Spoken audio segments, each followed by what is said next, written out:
दादाजी सिर्फ हवा पे ही चल रहे हैं। शुगर 115 ही रही और पल्स रेट वगैरह और जो डिहाइड्रेशन के साइंस रहते हैं वो नील है। जिनकी शिराओं में रक्त बनकर दौड़ता है मां नर्मदा का जल।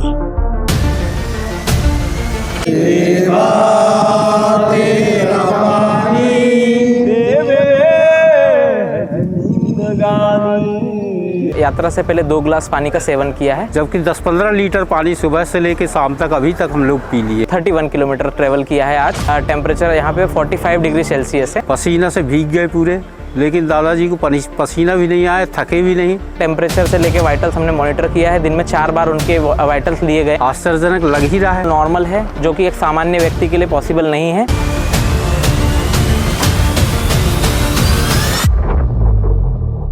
मेरे एक्सपीरियंस में मैंने कभी तक ऐसा नहीं देखा। इस तरह के चमत्कार जो है वो साइंस जिनको एक्सप्लेन कभी नहीं कर पाएगा। साइंस के लिए एक चैलेंज है।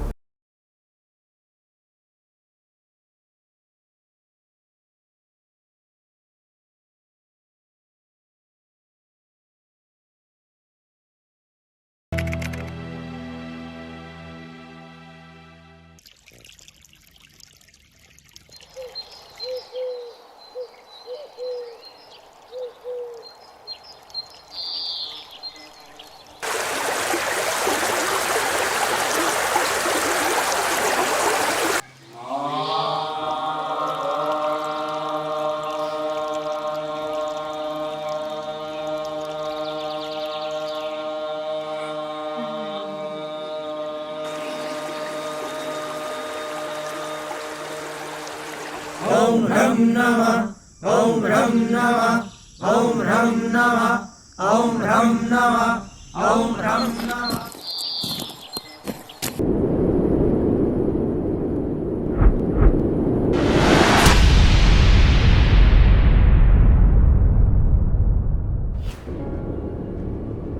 क्या कोई व्यक्ति 3.5 सालों से निराहार रहते हुए सिर्फ 300 से 500 ml नर्मदा जल ग्रहण कर 44 डिग्री तापमान में रोजाना 30 किलोमीटर पैदल चल सकता है?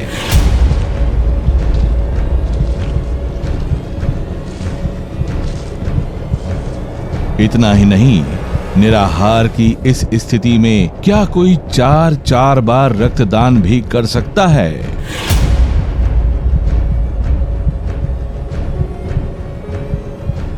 आपका जवाब होगा नहीं, यह संभव ही नहीं है।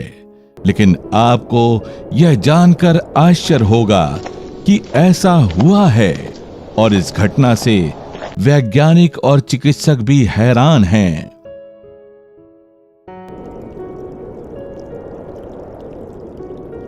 हम बात कर रहे हैं नर्मदा पुत्र महायोगी दादा गुरु की, जो पिछले 3.5 साल से बिना अन्न आहार लिए सिर्फ नर्मदा जल ग्रहण कर पूर्ण रूप से स्वस्थ व सक्रिय रहते हुए महाव्रत साधना कर रहे हैं।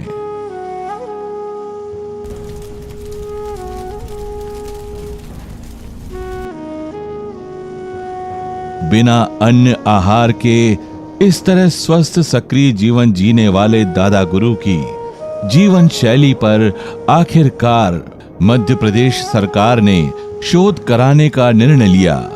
यह शोध सरकार द्वारा गठित उच्च चिकित्सा संस्थानों के वरिष्ठ चिकित्सकों और वैज्ञानिकों की सतत निगरानी में किया गया। चिकित्सकों के मुताबिक इस तरह का शोध वर्ल्ड मेडिकल हिस्ट्री का पहला शोध है।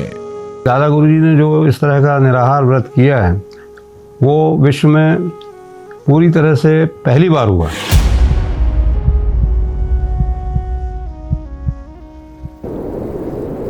सनातन धर्म में नर्मदा को सिर्फ एक नदी नहीं, बल्कि धर्म, आध्यात्म और आस्था का सबसे बड़ा केंद्र भी माना गया है।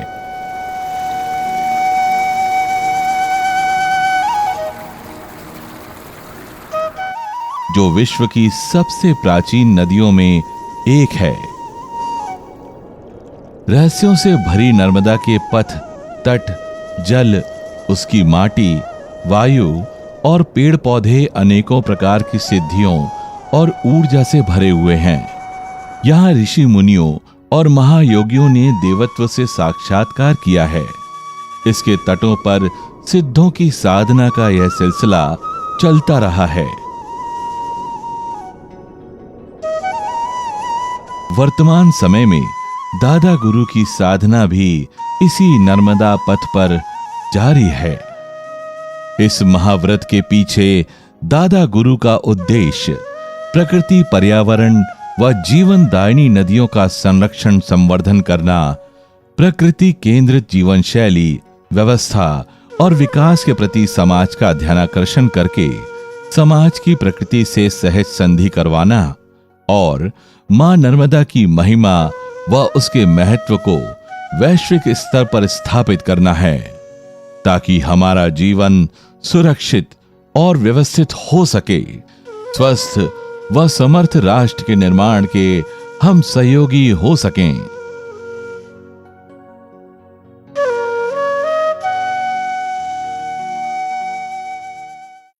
दादा गुरु इस महाव्रत के दौरान हजारों किलोमीटर की पदयात्रा कर चुके हैं, जिसमें उन्होंने 2 बार 3200 किलोमीटर की मां नर्मदा की पैदल परिक्रमा की व दूसरे चरण की परिक्रमा सिर्फ वायु ग्रहण कर पूर्ण की। प्रतिकूल परिस्थितियों में निराहार के साथ निर्जला रहकर चलना भी शोध का आधार बना। राज्य सरकार के इस शोध का उद्देश्य उपवास के दौरान अधिकतम तापमान में बिना जल के रोजाना 30 से 35 किलोमीटर पैदल चलने पर पड़ने वाले शारीरिक, मानसिक व जैव रासायनिक प्रभाव का अध्ययन करना था। इसके अलावा इस अवधि के दौरान किसी बीमारी या असामान्य लक्षण का आकलन करना व नदी और प्रकृति पर केंद्रित जीवन शैली पर किए गए शोध से प्राप्त परिणामों और उसके महत्व को समाज के हित के लिए उजागर करना था।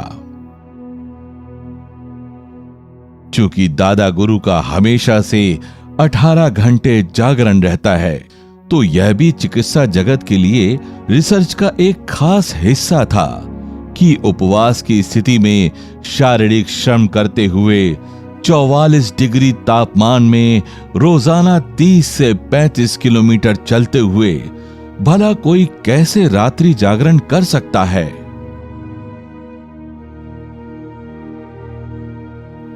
शोध की टीम के प्रमुख नेताजी सुभाष चंद्र बोस मेडिकल यूनिवर्सिटी के सेवानिवृत्त कुलपति डॉक्टर RS शर्मा थे। इस टीम में जबलपुर मेडिकल कॉलेज की dean doctor Navneet Saxena, doctor Mahobia, doctor Punikar और कई अन्य चिकित्सक तथा पैरामेडिकल स्टाफ शामिल था। इस शोध की शुरुआत में चिकित्सकों के सामने यह समस्या थी कि पूर्व की कोई ऐसी रिसर्च या हिस्ट्री नहीं मिल रही थी जिससे यह तय किया जा सके कि इस तरह का जीवन जीने वाला व्यक्ति कितने दिन जीवित रह सकता है। चिकित्सकों ने शरीर क्रिया विज्ञान के आधार पर यह माना कि बिना भोजन पानी लिए रोजाना करीब 44 डिग्री तापमान में 30 से 35 किलोमीटर चलने वाला व्यक्ति केवल 2 या 3 दिन ही जीवित रह सकता है, और दादा गुरु तो 1300 दिनों से निराहार हैं। इस आधार पर दादा गुरु पर 7 दिनों का रिसर्च करना तय हुआ। इसके लिए उन्हें सुभाष चंद्र बोस मेडिकल कॉलेज के अतिथि गृह में रखने का निर्णय लिया गया। शासन के निर्देश में चिकित्सकों की निगरानी में दादा गुरु को अतिथि गृह में 22 मई 2024 की रात्रि 8 बजे एडमिट कर 7 दिवसीय शोध शुरू हुआ।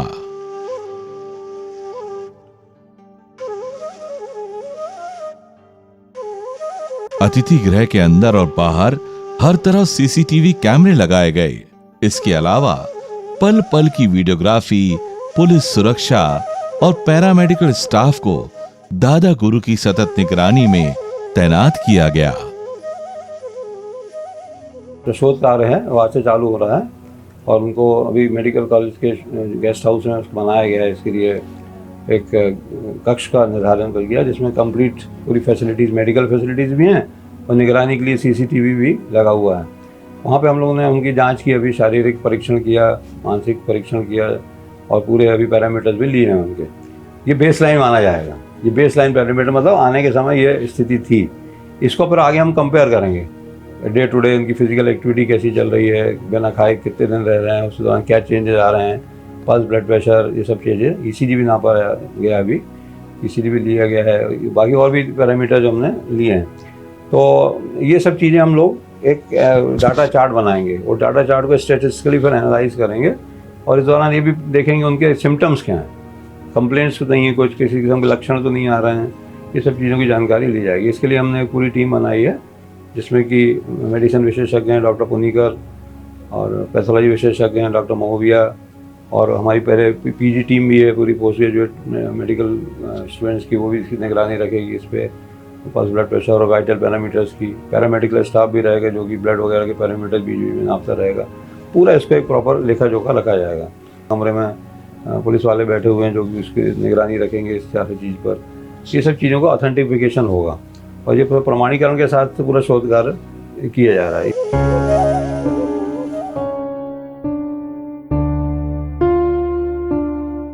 शोध का पहला दिन, तारीख 23 मई। मई माह की भीषण गर्मी और नवतपा में 44 डिग्री से ऊपर तापमान। ऐसे में निराहार दादा गुरु ने जबलपुर में नर्मदा के ग्वारी घाट से भेड़ाघाट तक की पद यात्रा शुरू की। तेज गर्मी और लू से बचने जब लोग वातानुकूलित घरों में थे, तब दादा गुरु नर्मदा किनारे तेज चाल में परिक्रमा कर रहे थे। वे पदयात्रा शुरू करने से पहले एक बार चिकित्सकों की मौजूदगी में नर्मदा जल लेते, तो फिर देर रात पदयात्रा समाप्त होने के बाद ही नर्मदा जल लेते। दादा गुरु की निगरानी कर रहे चिकित्सकों ने बताया कि वैज्ञानिक रूप से यह मैकेनिज्म एक्सप्लेन नहीं हो रहा है कि किस तरह से ये जीवित हैं, इन्हें एनर्जी कहां से मिल रही है। ऐसे कुछ उदाहरण हैं जिनमें एक जगह बैठकर निराहार रहकर या लिक्विड डाइट लेकर व्रत किए गए हैं, किंतु बिना भोजन पानी लिए जरूरत से ज्यादा शारीरिक श्रम का ये पहला मामला है।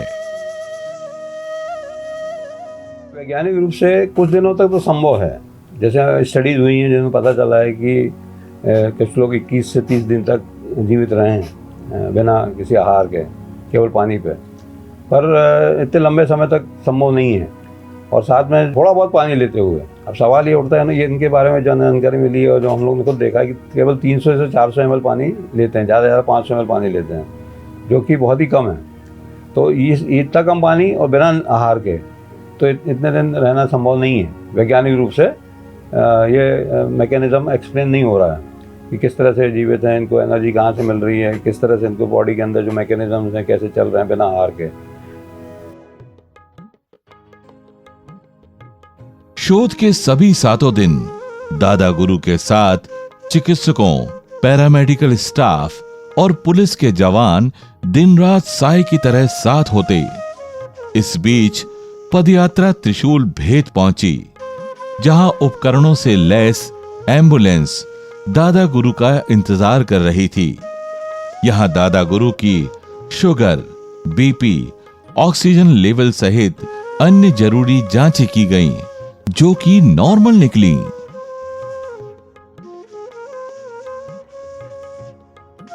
हमने मॉर्निंग में 7 बजे एक बार टेस्ट किया था कि सफ़र के पहले और बाद में क्या डिफरेंसेस आते हैं। तो हमने 7 बजे चेक किया था तो वाइटल्स अराउंड शुगर 120 अराउंड था। उन्होंने उस टाइम पे 2 ग्लास ऑफ वाटर इनटेक किया था, पर ग्लास 100 ml होता है। उसके बाद से दादाजी सिर्फ हवा पे ही चल रहे हैं, मतलब पानी उन्होंने नहीं लिया है, पैदल सफ़र रहा उनका। उसके बाद अभी बाकी है, तो अभी हमने उसके बाद चेक किया तो इतना कुछ चेंजेस नहीं आया है। शुगर 115 ही रही और पल्स रेट वगैरह और जो डिहाइड्रेशन के साइंस रहते हैं वो नील है, मतलब नहीं दिखे कि डिहाइड्रेशन में जो भी स्किन टर्गर वगैरह चेंजेस जो होते हैं वो तो नहीं दिखे, नॉर्मल ही रहा है। सूर्य उदय से लेकर सूर्यास्त तक रोजाना तकरीबन 35 किलोमीटर की इस परिक्रमा के दौरान दादा गुरु कहीं पेड़ पौधों की पूजा करते तो कहीं पेड़ों का आलिंगन करते, पेड़ों के नीचे बैठकर भजन गाते, जय ओम जय ओम जय ओम मां, जय ओम जय ओम जय ओम मां, तो पशु पक्षियों की आवाजें भी लगाते।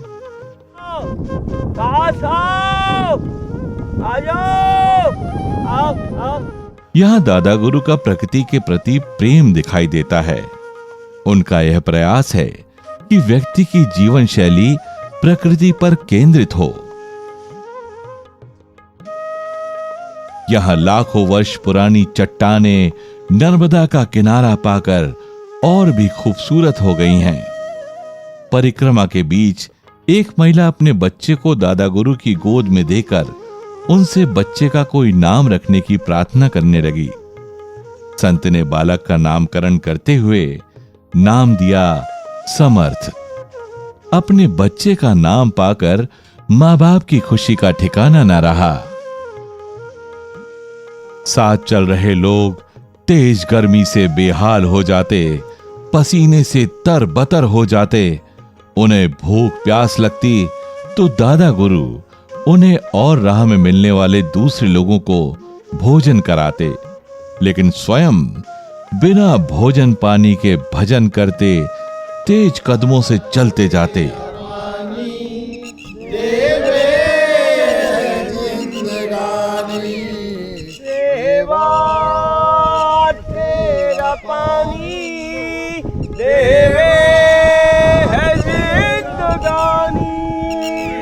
कभी दौड़ भी लगा देते।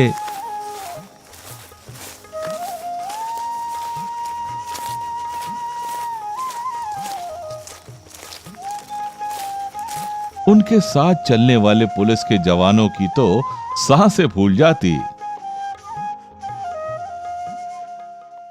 आज दादा गुरु जी 31 किलोमीटर चले, 45 डिग्री सेल्सियस तापमान रहा, जिसमें यात्रा के दौरान दादाजी, जैसे हम पहले रनिंग के लिए प्रैक्टिस करते थे पुलिस में भर्ती के लिए, उस टाइप से स्प्रिंट लगाते रहे, 300 मीटर 250 मीटर 100 मीटर, और आसानी से हम लोगों को पसीना से भीग गए पूरे, लेकिन दादाजी को पसीना भी नहीं आया, थके भी नहीं, आराम से यहाँ तक पहुँच गए और स्वास्थ्य उनका अच्छा है। 6 दिन से यही कार्यक्रम चल रहा है। 30 से 40 किलोमीटर के बीच चलना हो रहा है। टीम के प्रमुख डॉक्टर RS शर्मा टीम से दादा गुरु की डेली रिपोर्ट लेते। 120 भी गया मतलब? जी जी। 120 कब गया था? 120 सर 540 के something. 5 at the end of the nearly at the end of the tour ना, मतलब लास्ट में बल्कि बढ़ गया ज्यादा। लास्ट में तो 80 रहा था, उसके जस्ट पहले 120 रहा था सर। अच्छा, ग्लूकोमीटर से किया? हाँ, ग्लूकोमीटर से। अच्छा, तो बाकी पल्स? पल्स तो एक टाइम 103 थी सर, बाकी 83 86 के अराउंड था। अच्छा, फीलिंग कोई फीलिंग अनकंफर्टेबल नहीं? कुछ नहीं, अनकंफर्टेबल तो नहीं हुआ, बिल्कुल नहीं हुआ।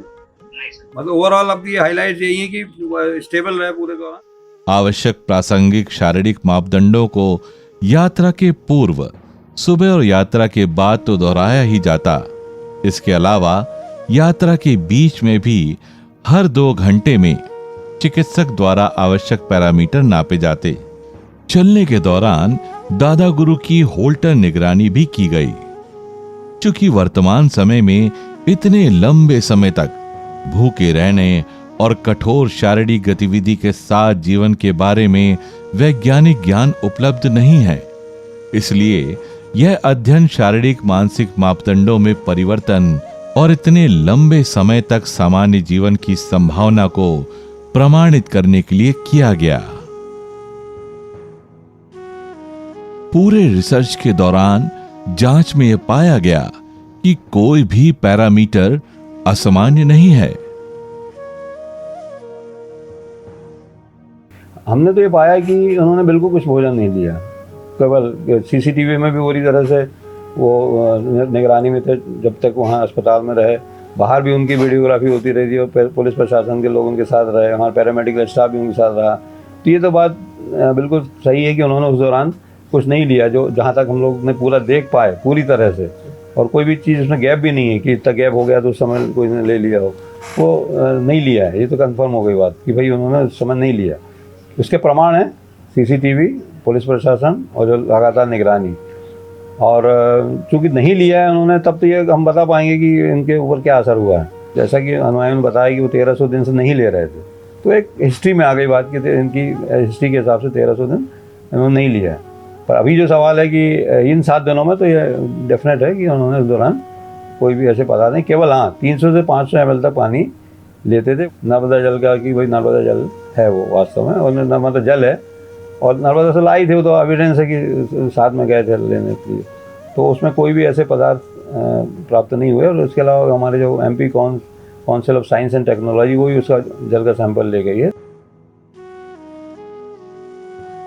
अध्ययन ने यह साबित कर दिया कि दादा गुरु ने इन 7 दिनों में कोई भोजन कैलोरी या पोषक तत्व नहीं लिया और उन्होंने बिना किसी समस्या के 42 से 45 डिग्री तापमान में 25 से 30 किलोमीटर की कठिन पैदल यात्रा को सहन किया।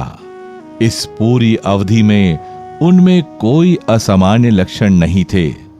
वे अध्ययन के शुरू से अंत तक शारीरिक और मानसिक रूप से चुस्त और तंदुरुस्त थे। उनके शारीरिक, मानसिक और जांच संबंधी मापदंडों में कोई महत्वपूर्ण विचलन दिखाई नहीं दिया।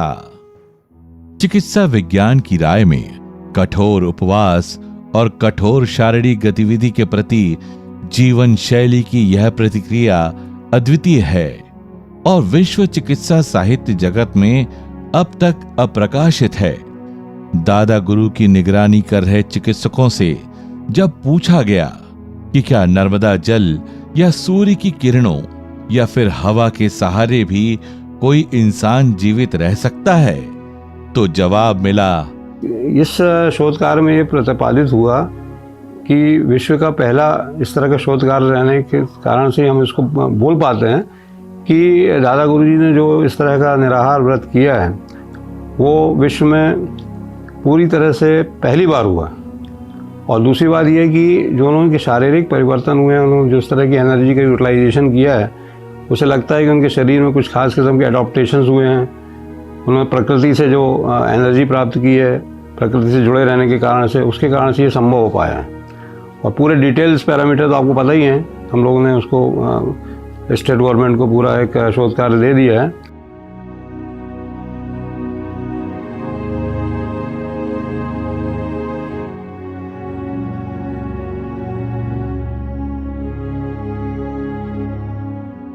इस महाव्रत के पीछे अवधूत दादा गुरु का उद्देश्य प्रकृति केंद्रित जीवन जीने का संदेश देना है और वैश्विक स्तर पर नर्मदा की महिमा को स्थापित करना है।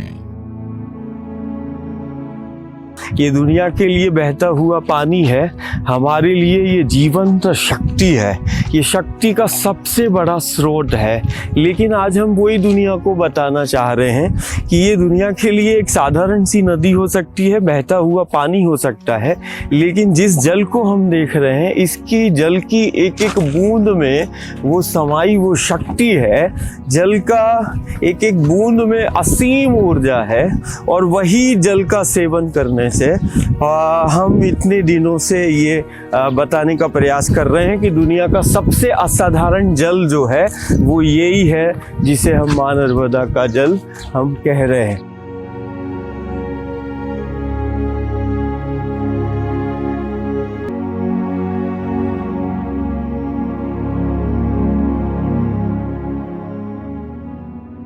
खुद के महाव्रत पर हो रहे इस शोध पर दादा गुरु का कहना है कि आने वाले समय में धर्म, आध्यात्म, ज्ञान और विज्ञान एक साथ बैठेंगे, मां नर्मदा के रहस्यों को सुलझाने और जीवंतता को सिद्ध करने सबको एक मंच पर आना ही होगा।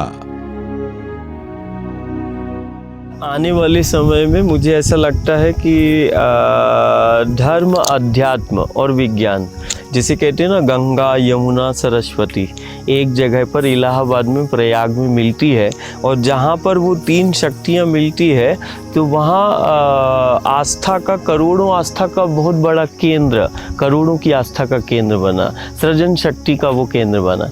ऐसे ही हमें ऐसा महसूस होता है कि आने वाले समय में धर्म, अध्यात्म, ज्ञान और विज्ञान ये एक ही बिंदु पर होगा और चरम सीमा पर होगा, जो सदी को प्रकृति की ओर ले जाएगा, इस माटी की ओर ले जाएगा, इन पेड़ पहाड़ों में छिपी हुई उस जीवंतता को बताएगा।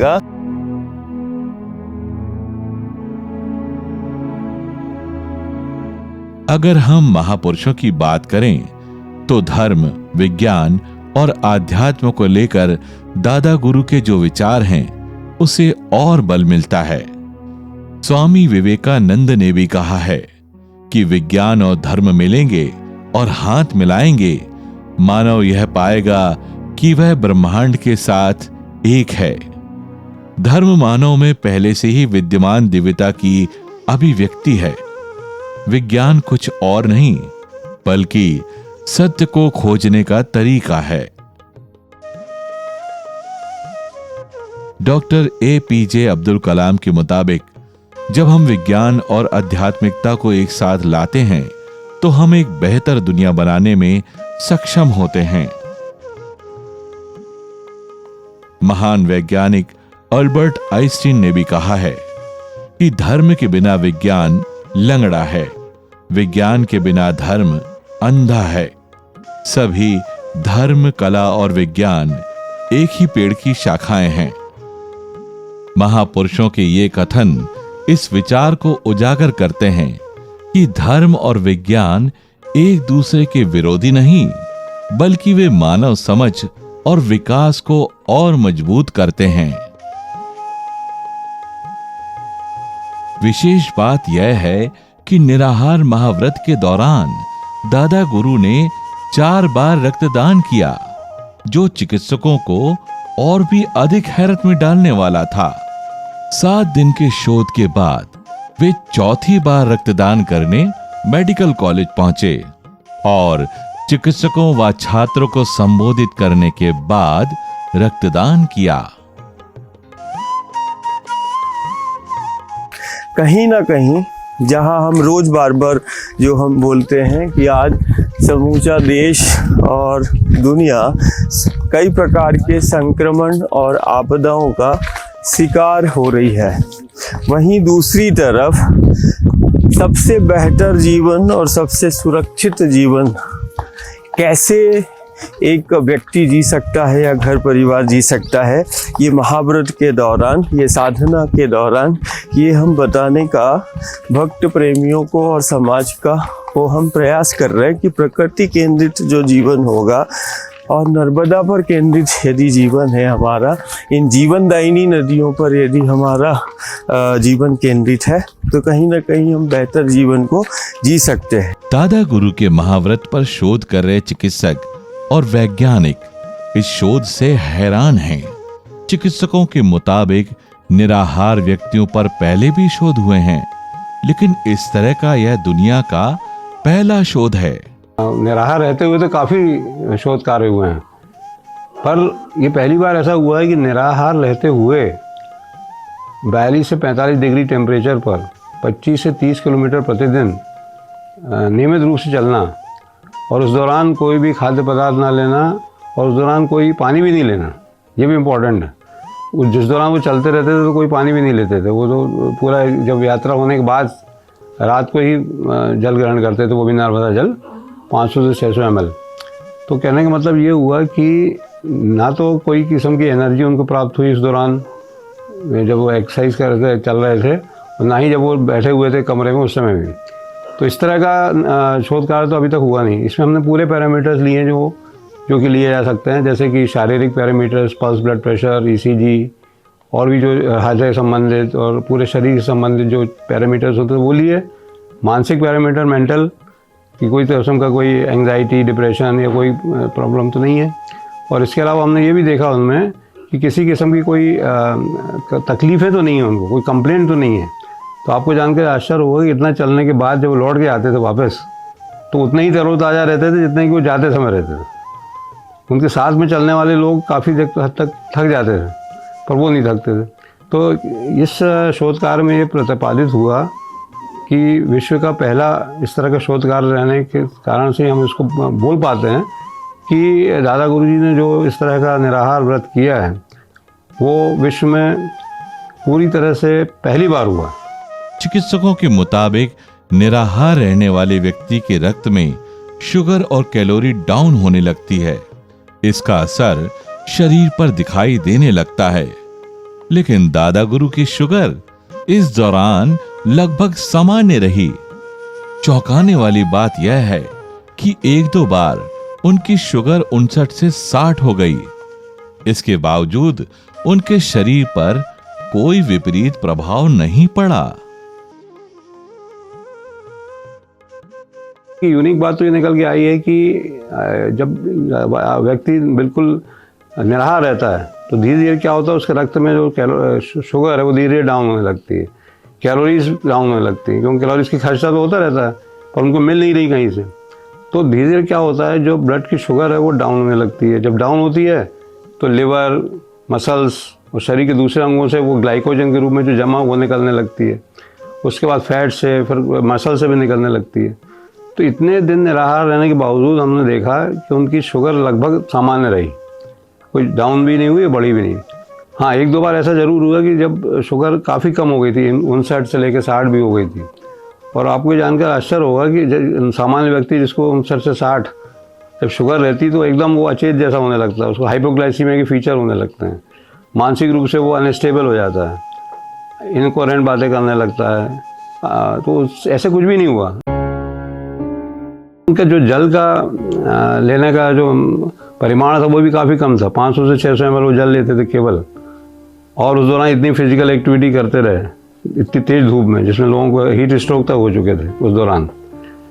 ये 22 मई की बात है, 22 मई से लेकर 29 मई तक हुआ, तो उसमें बहुत हीट वेव चल रही थी यहाँ। तो काफ़ी लोगों को हीट स्ट्रोक भी हुए थे, पर बिना किसी पानी के भी उसमें उनको कोई भी प्रॉब्लम नहीं हुआ। उनकी यूरिन का आउटपुट प्रतिदिन केवल 10 से 15 ml था। ये एक बड़ी यूनिक चीज़ है कि 10 से 15 ml यूरिन भर निकल रही थी। उसमें पूरे टॉक्सिक प्रोडक्ट्स वगैरह जो भी निकलना और उसके अलावा किसी किस्म की कोई शारीरिक मानसिक तकलीफ ना होना, और ब्लड के पैरामीटर्स जो हैं, यूरिया, क्रिएटिनिन, इलेक्ट्रोलाइट्स, वो भी सब मेंटेन रहना, ये अपने आप में बड़े विस्मयकारी चीज़ है।